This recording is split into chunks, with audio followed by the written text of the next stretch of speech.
Mr. President, my government felt compelled to bring before the Security Council this complaint about the activity of Israel in the demilitarized zone because all other efforts to deal with the matter properly have failed.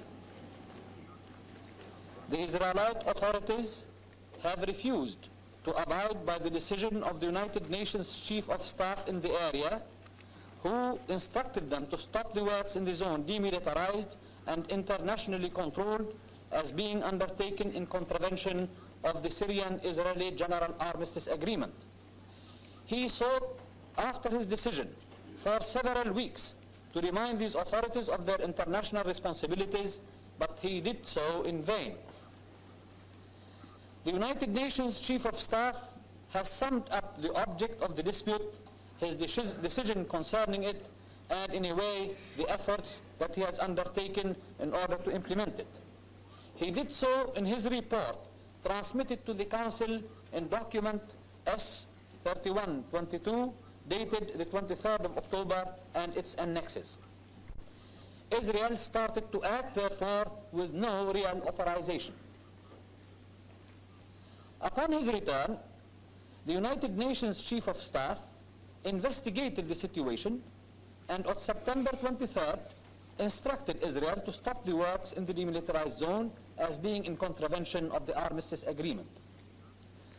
What was the response of Israel to that decision? On the one hand, Israel put more men and machines on the works and went on working literally day and night in successive shifts.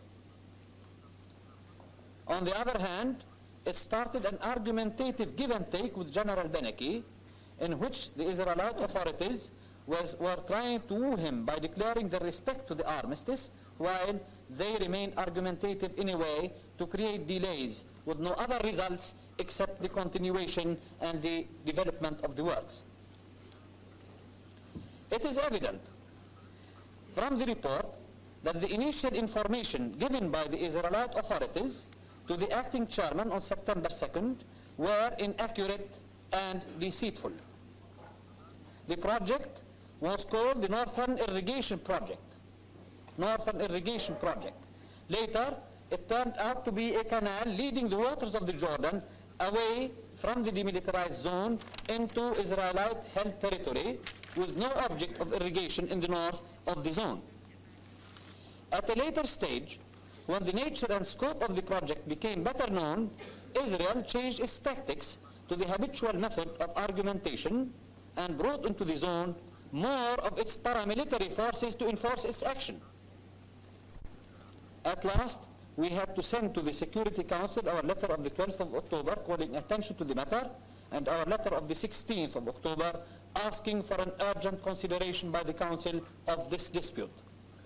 To a large part of the press was that Israel, of its own accord, was kind enough to help facilitate the work of the Council. Yet, that satisfaction would not be given the power, I hope, to influence in the discussion the merits of the case.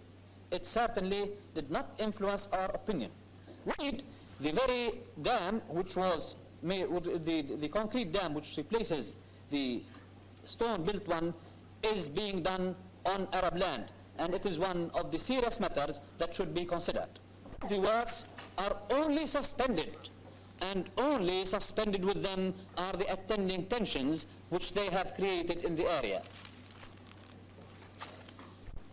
We feel it necessary, sir, to emphasize the real and actual need for objectivity and clarity in the discussion, because we already sense that our Zionist opponents are apt and ready to inject into the discussion irrelevant motives of Israel and its wishes to take away the waters of the Jordan under some pretext for its own purposes and its own use.